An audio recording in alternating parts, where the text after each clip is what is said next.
अस्सलाम वालेकुम। प्रोग्राम 10 में खुश आमदीद। मैं हूं इमरान सुल्तान।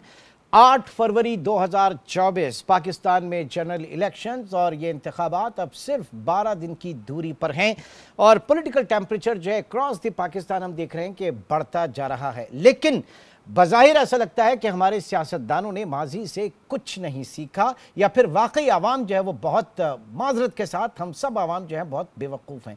क्योंकि बात अगर 2018 से की जाए तो 2018 में इस कौम से वादा किया गया था 5 करोड़ नौकरियों और 50 लाख घरों की तामीर का। उसके बाद पीटीआई हुकूमत की जो परफॉर्मेंस थी वो आप सबके सामने, और आखिर दम तक इस नारे को तंजिया कैश किया मुल्क की तमाम सियासी जमातों ने, मुखालफिन ने, जिसमें पाकिस्तान पीपल्स पार्टी भी शामिल, मुस्लिम लीग नून भी शामिल। लेकिन अब मौजूदा सूरत हाल यह है कि उनसे कहीं बढ़कर यही सियासी जमातें आवाम से इस वक्त क्या वादे वईद कर रहे हैं, जरा एक नजर इसके ऊपर डालते हैं। 8 फरवरी को जब पूरे पाकिस्तान में शेर की आवाज आएगी तो बिजली 100 यूनिट नहीं चला, 300 यूनिट को मुफ्त करेंगे पाकिस्तानी कौम के लिए। हमने पाकिस्तान के गरीब अवाम जिनका हक बनता है उनसे हमारा दावा है इंशाअल्लाह ताला कि हम सोलर एनर्जी के थ्रू उनको 300 यूनिट्स बिजली पहुंचाएंगे। नवाज शरीफ ने प्लान बना लिया है कि बिजली के बिलों में 30% कमी कैसे करनी है। इन्हीं तमाम खुशकुन ख्यालात के ऊपर हम बात करेंगे। खुर्रम शहजाद इकोनॉमिस्ट हमारे साथ मौजूद हैं। खुर्रम, बहुत शुक्रिया भाई। ये 300 यूनिट बिजली, 200% तनख्वाहों में इजाफा, ये वाकई आवाम बहुत बेवकूफ़ है पाकिस्तान की, या फिर सियासतदान जो हैं उनको पता चल गया है कि किस तरीके से हाँकना है आवाम को? अस्सलाम वालेकुम इमरान, बहुत शुक्रिया मुझे प्रोग्राम में लेने के लिए। ये बिल्कुल ऐसा ही मुझे लग रहा है, क्योंकि कोई सूरत नज़र नहीं आती कि किस तरह से इस तरह के वादों को पूरा किया जाएगा। और मेरे ख्याल में आवाम को भी अब समझ लेना चाहिए कि ये जो है इस तरह के वादे ऑफ कोर्स वोट के लिए ज़्यादा होते हैं और इनका हकीकत से बहुत कम ताल्लुक होता है। और आप अगर हमारी इस वक्त सिचुएशन देखें इकोनॉमी की, कि इकोनॉमिक जो इंडिकेटर्स हैं वो कहाँ खड़े हैं, तो वो अगर उनको कोई देख ले या फिर आईएमएफ की रिपोर्ट कोई पढ़ ले, जो अभी रिसेंट रिपोर्ट आई है आईएमएफ की रिव्यू के बाद, जो जिस पे हमें $700 मिलियन मिले हैं, उसको अगर आप ये सारी पार्टीज जो भी कैंपेन कर रही हैं ये अगर एक नज़र देख लें कि उसमें उन्होंने किन खदशात का इजहार किया है और क्या क्या जो है हमें इक़दाम करने हैं इस बार। क्योंकि ये बिजनेस एज यूजुअल अब नहीं होगा कि पिछले कोई 20-30 सालों से हम हर 5 साल 3 साल बाद इस तरह की बात करते हैं कि जी अब हम वही चीज़ें करेंगे जो पिछली मरतबा जो है वो कारामद नहीं हुई थी, उसी तरह के वादे करेंगे। तो ये बिजनेस एज यूजुअल अब चलेगा नहीं, क्योंकि अब जो है ना वो 4 बड़े एरियाज हैं जो प्रायोरिटी पे देखने हैं, उसके लिए एक प्लान की जरूरत है। और मैं ये कहता हूँ कि ये 300 यूनिट्स 200 यूनिट्स फ्री देना, 200% इजाफा करना, चले ये सब मान लेते हैं, कर लें, कोई इशू नहीं है। लेकिन ये कहाँ से फंड करेंगे, कैसे करेंगे, ये प्लान मुझे नजर नहीं आ रहा।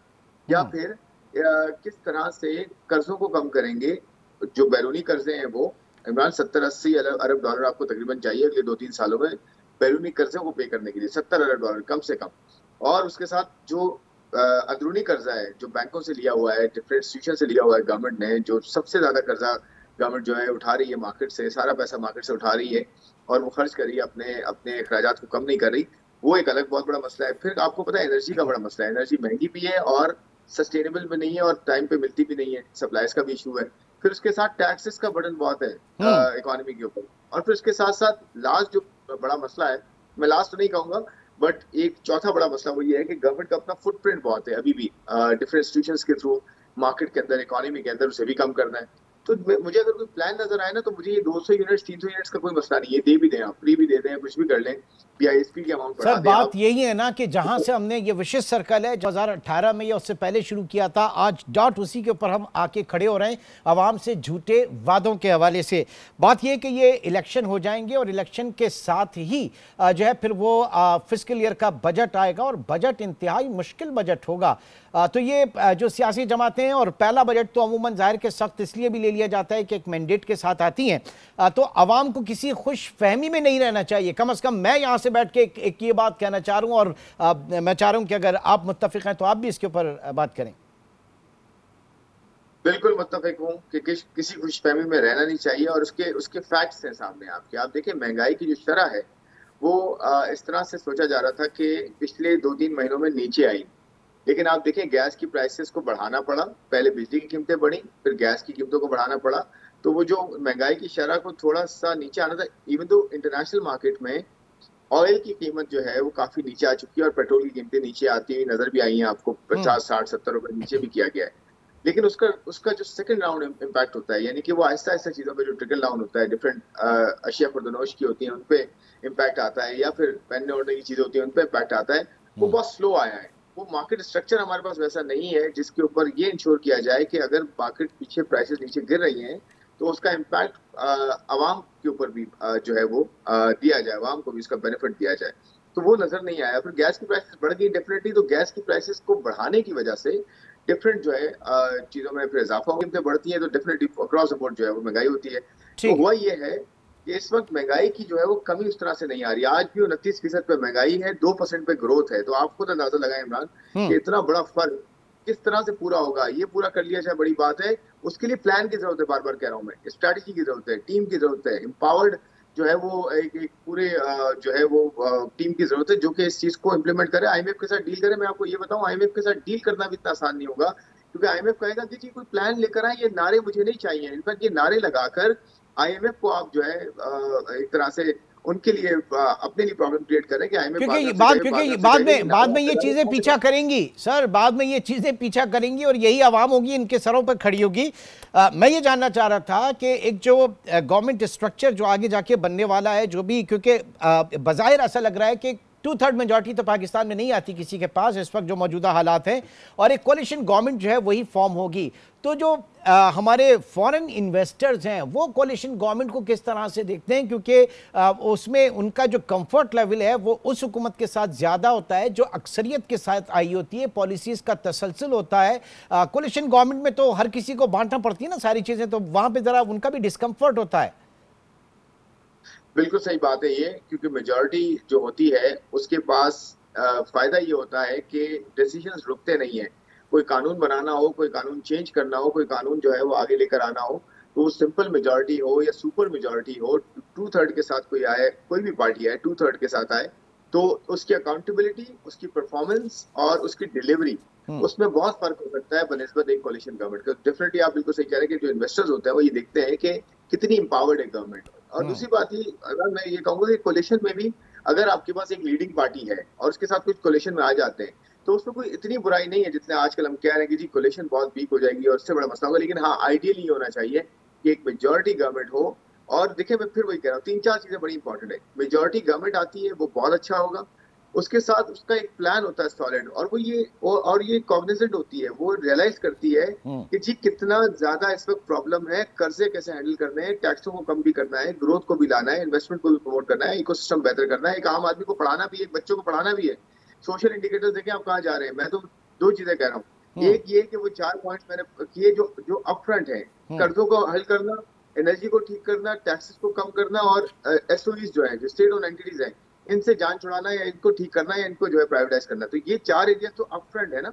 उसके साथ साथ सोशल इंडिकेटर्स बड़े प्रॉब्लमैटिक है। इसको कोई बात नहीं कर रहा कि आपका 23 मिलियन बच्चा आउट ऑफ स्कूल है, 25 मिलियन बच्चा दूसरा जो है वो इन स्कूल है, वो बेचारे उसको सही से पढ़ाई नहीं मिल रही, साफ पानी पीने का पानी नहीं मिल रहा, हेल्थ केयर के बड़े प्रॉब्लम्स हैं, स्टंटिंग के इश्यूज हैं, मेल न्यूट्रिशन के इश्यूज हैं, माएँ हमारी जो है सेहत पर नहीं है। तो हमारी जनरेशन स्टेक पे है। और हम ये कोलिशन गवर्नमेंट का तो सर ये हम ट्रेलर देख चुके हैं ना, ये 16 महीने की जो पीडीएम हुकूमत थी और उसके बाद जो जितनी भी फिस्कल मिसमैनेजमेंट है, महंगाई है, वो जो है खाते में डाल दी शहबाज शरीफ के, और पीपल्स पार्टी उसको ओन नहीं कर रही। ये सारी चीजें हमारे सामने ही हैं। एब्सोल्युटली, देखें ये तो बिल्कुल सही कहा आपने कि पीडीएम की जो गवर्नमेंट थी उसमें तो, अच्छा मैं एक और चीज कहूँ बड़ी इंटरेस्टिंग, पीडीएम की गवर्नमेंट में कोई ऑपोजिशन नहीं थी एज सच, उसके बावजूद जो है वो इतना प्रॉब्लम रहा। तो आप सोचिए, मेरे ख्याल में एक इफेक्टिव ऑपोजिशन, एक ऑपोजिशन का होना बहुत जरूरी है ताकि ऑन टूल्स रखे कोई भी गवर्नमेंट में, उसको ऑन टूल्स रखे कि तो ऑपोजिशन का होना, आपको अब रियलाइज हो रहा है कि ऑपोजिशन का होना कितना जरूरी था। तो ऑपोजिशन नहीं थी, उसकी वजह से ये प्रॉब्लम हुई है, उसकी वजह से पीडीएम गवर्नमेंट जो थी वो बड़ी रिलैक्स थी। और देखें हाल क्या हुआ इकोनॉमी का, जितनी खराबी थी उससे और ज्यादा खराबी हो चुकी। लेकिन अब हमें ये देखना है आगे जाते हुए इमरान, हमें ये डिबेट करनी है कि किसके पास प्लान है, और नहीं है तो प्लीज बात करें उस पर कि देखिए आपके पास प्लान नहीं है तो लेट्स डू समथिंग, कुछ ना कुछ मिलाएं, कुछ ना कुछ टीम्स अरेंज करें, आप एक्सटर्नल हेल्प ले लें, एडवाइजर्स को अरेंज करें। दुनिया के बड़े बड़े एडवाइजर्स हैं, आपके पाकिस्तान में बड़े बड़े जो है एडवाइजर कंसल्टेंट्स हैं जिनको आप एंगेज करके केस स्टडीज करके अपने कस्टमाइज अप्रोच बना के एक अच्छी प्लान करके और आईएमएफ के साथ जाके डील कर सकते हैं, दुनिया के डोनर्स के साथ डील करना है, चाइना के साथ डील करना है। सबसे बड़ा इस वक्त जो चैलेंज है वो चाइना के साथ होगा, क्योंकि 30% चाइना ने कर्जा देना है आपका, और आईपीपीस की भी आपने उनकी पेमेंट करनी है, तो चाइना के साथ। अच्छा, एक वेरी क्विकली कमेंट ये चाहूंगा कि इस वक्त जो केयरटेकर गवर्नमेंट है उसने कितना फिस्कल स्पेस या एक ब्रीदिंग स्पेस पैदा कर दिया है अगली हुकूमत के लिए, या आपके जो डेट रिटायरमेंट है या आपका जो लोन्स हैं उनके रोल ओवर के हवाले से? कर्जा तो एक्चुअली बढ़ गया है इस हुकूमत केयरटेकर गवर्नमेंट का। अगर पिछले ये 6 महीने देखें, 7 महीने, और उसको पिछले 6-7 महीने से कंपेयर करें तो पिछले पूरे साल में जो बैंकों से कर्जा लिया गया था केयरटेकर के पीरियड में, बैंकों उसका जो है पूरे साल का 6 महीने में कर्जा ले लिया गया, जो पिछले पूरे साल में लिया था उन्होंने 6 महीने में ले लिया। तो एक्चुअली देखिए, मैं केयरटेकर गवर्नमेंट को जो है ना वो ब्लेम नहीं करता, उसकी वजह ये कि उनका स्टेक भी कम है, वो तो एक अफेयर्स को मैनेज करने के लिए आए हुए ना। उन्होंने अच्छी परफॉर्मेंस ये दी है कि उन्होंने रिव्यूज आईएमएफ के साथ सही किए हैं, अच्छे किए हैं, ऑन बोर्ड रखा है आईएमएफ को, साथ में एक प्रोग्राम लेके चल रहे हैं, टैक्स के टारगेट्स पूरे किए। ऑल्दो टैक्स के टारगेट्स को मैं सक्सेस नहीं कहता, उसकी वजह ये है कि आपने टैक्सेस बहुत ज्यादा लगा दिए और टैक्स आपके पास 1 साल में आ गए, तो उसका मतलब ये कि 6 महीने में आ गए, तो उसका मतलब ये नहीं कि आपने बड़ा अच्छा काम कर दिया। लेकिन जो केयर टेकर का अपना जो मैंडेट था उन्होंने वो निभाया है, और वो केयर टेकर का इतना ही जो है वो मेरे ख्याल में हो सकता है। उनके ऊपर हम ये नहीं डाल सकते कि जी वो उन्होंने ये सही नहीं किया और गलत किया। मेरे ख्याल में मैंडेटरी गवर्नमेंट आएगी, उसकी सही अकाउंटेबिलिटी और परफॉर्मेंस देखनी चाहिए और करना भी चाहिए। चलिए जी, बहुत बहुत शुक्रिया। खुर्रम शहजाद हमारे साथ मौजूद थे। और आवाम वंस अगेन 300 यूनिट बिजली फ्री और 200% तनख्वाहों में इजाफा, ये इंतखाबी नारे हैं, इसके अलावा कुछ नहीं। और अगली जो भी हुकूमत होगी ये नारे उसका पीछा करेंगे, बिल्कुल उसी तरीके से जिस तरीके से 5 करोड़ नौकरियां और 50 लाख घरों के वादे का किया था। छोटा सा ब्रेक के बाद प्रोग्राम को मजीद आगे बढ़ाएंगे।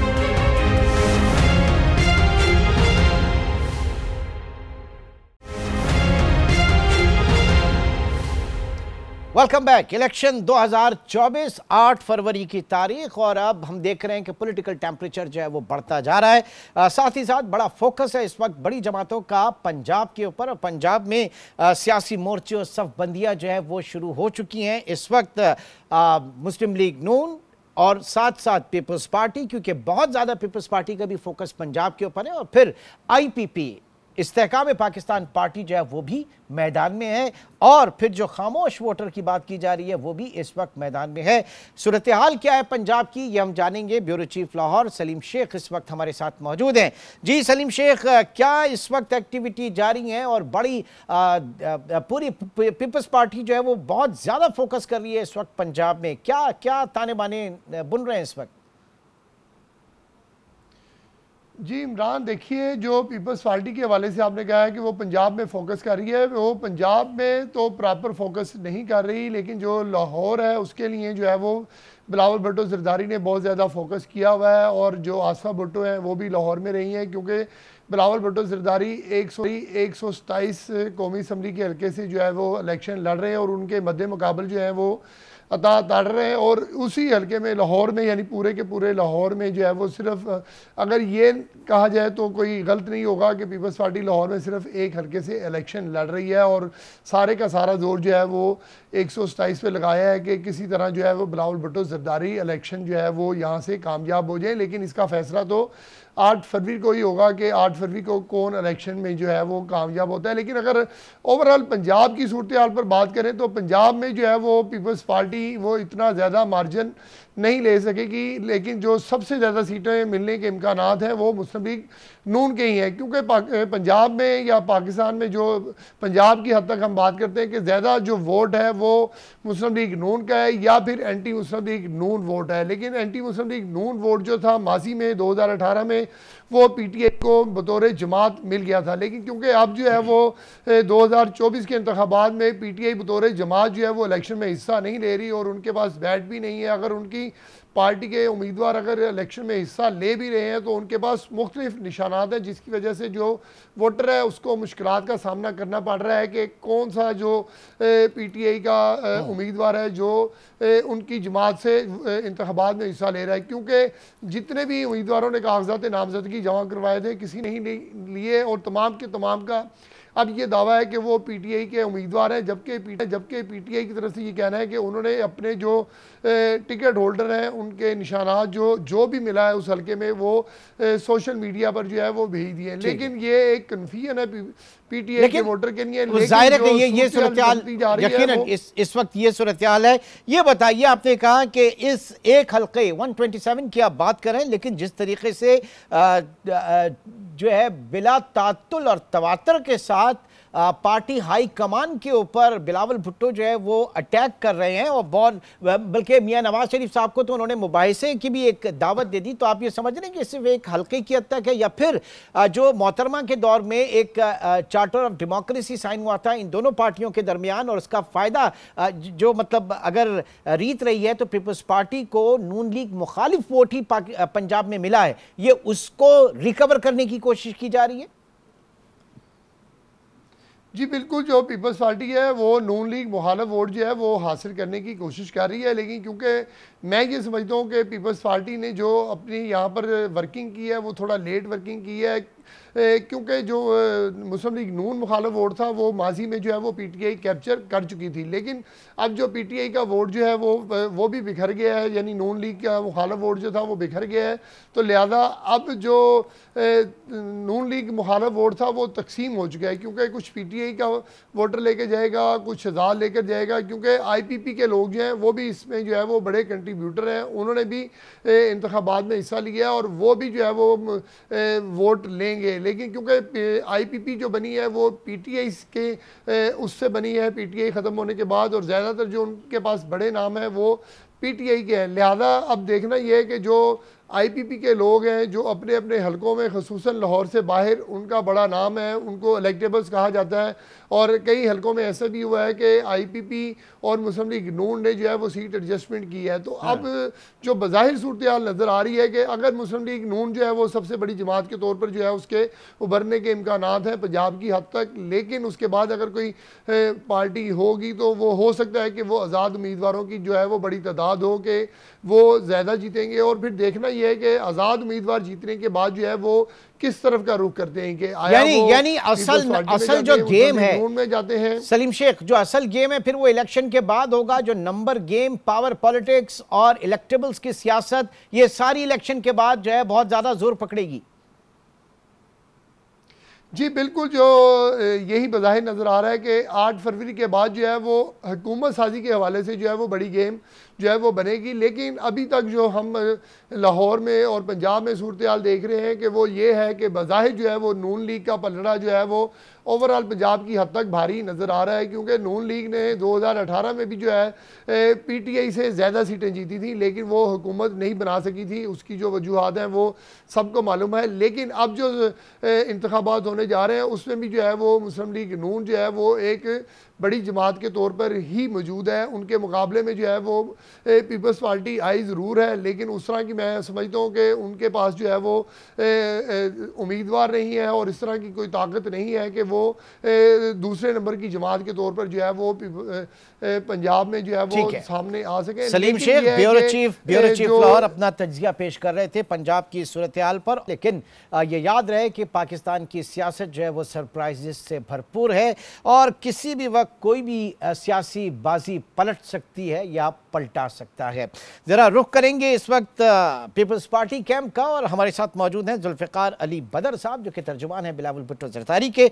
बहुत शुक्रिया जुल्फ़िकार साहब आपके वक्त का। सबसे पहले तो ये जानना चाहेंगे कि ये जो 16 महीने का रोमांस था और ये मखलूत हुकूमत थी, PDM की वज़ीर ख़ारजा थे बिलावल भुट्टो ज़रदारी, और आज उसी हुकूमत के ऊपर, उसके कायदीन के ऊपर जो है वो बड़े ताबड़तोड़ हमले किए जा रहे हैं, ये क्या पॉलिसी है? पहले तो ज़रा ये बता दें। रहमान इब्राहिम, बहुत शुक्रिया इमरान साहब, आपने अपने प्रोग्राम में बुलाया।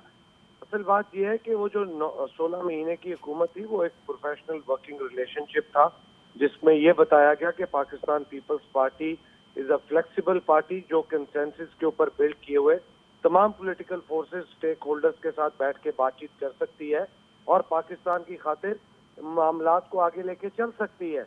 और अब अगर पाकिस्तान पीपल्स पार्टी अपनी आइडियोलॉजी, अपने मैनिफेस्टो पे एक इंडिपेंडेंट इलेक्शन लड़ रही है और सच बात कर रहे हैं पीपल्स पार्टी के चेयरमैन जनाब बिलावल भुट्टो जरदारी साहब, तो वो ताबड़तोड़ हमले नहीं, वो तो सच बयान है। सच तो कड़वा लगता है। अगर बिलावल साहब ने मियां नवाज शरीफ साहब को मुज़ाकरे की, मनाजरे की दावत दी है तो आके मुनाजरा कर लें। तो देखें तो सही कि पाकिस्तान के जो फ्यूचर के वजीर आजम है, जो बनने चाहते हैं, वो आपस में गुफ्तगू कर लें, बात कर लें कि पाकिस्तान के अंदर बेहतरी कैसे लेके आएगी। बगैर लिखी पढ़ी तकरीर करें, बताएं कि उनका इकोनॉमी के ऊपर क्या फोकस है, उनका फॉरेन पॉलिसी पे क्या पॉलिसी है, उनकी एग्रीकल्चर पे क्या पॉलिसी है, उनकी यूथ के ऊपर क्या पॉलिसी है, उनकी किसानों के लिए क्या पॉलिसी है, उनकी मजदूरों के लिए क्या पॉलिसी है, उनकी वापदा एनर्जी के ऊपर क्या पॉलिसी है, माइनॉरिटीज के ऊपर क्या पॉलिसी। तमाम जो सब्जेक्ट्स हैं, आपके हमसाया ममालिक के साथ रिलेशनशिप की क्या पॉलिसी है, आपकी टेक्नोलॉजी को, पाकिस्तान को आगे लेके जाने की, पाकिस्तान को ट्रांसफॉर्म करने की क्या पॉलिसी है, सॉफ्ट और इंफ्रास्ट्रक्चर बिल्डिंग की क्या पॉलिसी है। तो तमाम चीजों के ऊपर आए मियां नवाज शरीफ साहब, हमारे साथ आके मुनाजरा करें, मरियम नवाज आए, हमारे किसी भी कैंडिडेट के साथ मुनाजरा करें।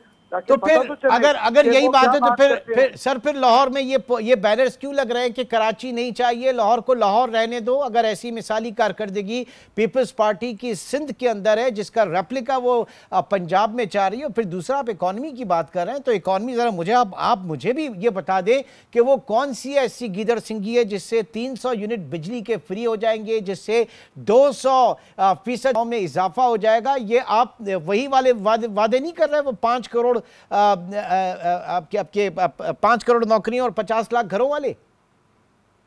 करोड़ नौकरी, 50 लाख घर था, जिसमें से एक भी नौकरी और एक भी घर नहीं बना।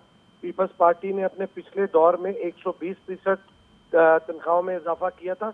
इस दफा 5 साल में आपने 100% इजाफे का कहा है, तो इसमें कोई अनरीजनेबल ये टारगेट नहीं है, बिल्कुल रीजनेबल टारगेट है। और 300 यूनिट जो बिजली है वो पीपल्स पार्टी के चेयरमैन बिलावल भुट्टो जरदारी साहब ने कहा कि गवर्नमेंट आके सपोर्ट करेगी थ्रू सोलर पैनल, जिनके 300 यूनिट तक का बिजली होगी। हम इतना सोलर पैनल्स लगवा देंगे कि उनको 300 यूनिट फ्री बिजली मिले। इसमें कोई ऐसी चीज नहीं है जो अनरीजनेबल हो। बात यह है कि इस मुल्क के अंदर खाली बातें होती रही हैं। लाहौर की अगर 32 सड़कों को कॉस्मेटिकली बेहतर कर दिया गया और गली महलों की सड़कों को आज भी हम मेरे साथ चल के देखें, जहाँ पे चलने के लिए बच्चे स्कूल कॉलेज जाते हैं, वापसी पे कीचड़ की सड़कों पे गुजर के आते हैं जहाँ पे पानी खड़ा है, तो उन सड़कों का, उन लोगों का क्या कसूर था कि यहाँ पे 35 साल हुक्मरान रहे, उन्होंने लाहौर की किस्मत नहीं सवारी। हमने तो कराची में किसी ने नहीं कहा कि कराची नहीं, लाहौर नहीं कराची। तो यहाँ पे अगर ऐसा बैनर लग रहे हैं तो ये लोग डिस्क्रिमिनेट कर रहे हैं। अच्छा, ये मुल्क दुश्मन अच्छा, लोग हैं। ये सर ये बताइए, क्योंकि जो इख्तिदार की राहदारियों का रास्ता जो है वो तख्ते लाहौर से होकर जाता है, पंजाब से होकर जाता है, तो क्या तैयारी है? क्योंकि स्टेक होल्डर्स तो अब वहाँ पर IPP भी वहाँ पर खड़ी है, जनूबी पंजाब के हवाले से बताइए। और फिर ये क्यों कहा जा रहा है कि बहुत ज़्यादा फोकस इस वक्त जो है वो NA 127 का है, जहाँ पर बिलावल भुट्टो जो है वो खड़े हो रहे हैं। तो मजमूई तौर पर पीपल्स पार्टी क्या देख रही है पूरे पंजाब के अंदर? देखिए, पीपल्स पार्टी तो बड़ी पॉजिटिव है, होपफुल है कि जैसे 1990 के और 2018 के, 2013 के इलेक्शन हुए, वैसा इलेक्शन ना हो तो पीपल्स पार्टी तो मेजॉरिटी में सीटें लेगी। और पाकिस्तान पीपल्स पार्टी NA 127 के अंदर हर गली मोहल्ले में फोकस है। लेकिन हमारे साथ ज्यादती की जा रही है। इमरान सुल्तान साहब, हमारे फ्लेक्सिस को उतार दिया जाता है। बिलावल भुट्टो जरदारी साहब की फ्लेक्सिस को यहाँ पे इंतजामिया रात को लगती है, उतार देते हैं। आज मैं आपको आज का वाकया बताता हूँ। मैं सुबह एक काउंसलर के घर गया जो नून लीग की काउंसलर थी, उसने पीपल्स पार्टी में शमूलियत इख्तियार की। मैं उसके घर से आया हूँ और उसको पुलिस पकड़ के ले गई। अभी मैंने पुलिस के CCPO से बात की और उन्होंने उसको रिलीज किया कि ये वाकई जो है पॉलिटिकल विक्टिमाइजेशन है, कि अगर उनके ऊपर पिछले लाहौर के अंदर 7000 पर्चे हुए हैं बिजली चोरी के और उस खातून के घर में किसी के ऊपर पर्चा हुआ था जो कि 2 साल पुराना था या 4 महीने पुराना था, और उसको आज ही क्यों पकड़ा जब मैं उसके घर में पीपल्स पार्टी में शमूलियत इख्तियार करके गया? ये तो ज्यादती है। लेकिन अच्छा, इस तरह की वारदातें नून लीग डाल रही है, पुलिस कोई कर रही है, पुलिस आलाकार बनी हुई है। ये जो पुलिस के SHOs हैं ये आलाकार बने हुए हैं। पुलिस के जो इंतजामिया उनको पता है, उनको ये पता है। यानी आप जो कह रहे हैं कि लेवल प्लेइंग फील्ड अभी तक नहीं मिली, आप ये कहना चाह रहे हैं? फील्ड तो तब मिले ना जब ये इस तरह की डिस्टर्बेंस ना करें। भाई आप बगैर पुलिस के, बगैर पटवारियों के इलेक्शन लड़े। नून लीग क्यों पुलिस का सहारा लेती है? क्यों अपने SHOs लगाए हुए हैं? तमाम MPs जो इलेक्शन लड़े नून लीग के जो कैंडिडेट्स हैं, MPA के कैंडिडेट्स हैं, क्यों उन्होंने अपनी मर्जी के SHO लगाए हुए हैं? क्यों SHO के थ्रू ये सहारा लेके इलेक्शन लड़े? कमजोर हैं, गली मोहल्ले में जा नहीं सकते, लोग नफरत करते हैं नून लीग से।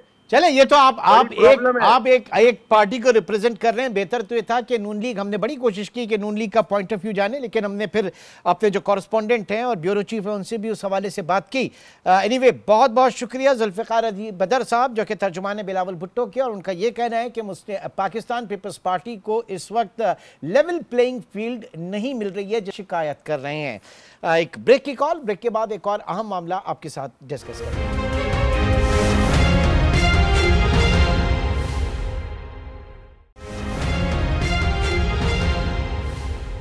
Welcome back. एक और अहम तरीन इशू, और ये मामला है पूरे पाकिस्तान में इस वक्त नमूनिया के केसेस जो है, बिलखुसूस बच्चों में नमूनिया के केसेस जो है बड़ी संगीन सूरत हाल इख्तियार कर गए। और पिछले 25 दिनों में पंजाब की अगर बात करें, वहाँ तकरीबन 11,597 बच्चे जो है वो नमूनिया में मुब्तला हुए, और तकरीबन 220 बच्चे जो हैं वो इसमें फौत भी हो गए। और हर साल ये कहा जाता है कि पाकिस्तान में ऑन एवरेज 5 लाख अफराद नमूनिया का शिकार होते हैं, और तकरीबन 33% बच्चे जो 5 साल से उम्र के कम के बच्चे हैं वो भी इसमें उनकी जो हलाकत है वो इसके सबब होती है। बहरहाल किस तरह से इससे बचा जाए, पहले ये कि ये डायग्नोस किस तरह से होता है, इसकी अलामात क्या हैं, इससे महफूज किस तरीके से रहा जा सकता है, इसके ऊपर मैं बात करूंगा। डॉक्टर फातिमा जहांगीर जो कि एसोसिएट प्रोफेसर हैं ज़ियाउद्दीन मेडिकल कॉलेज की, हमारे साथ मौजूद हैं।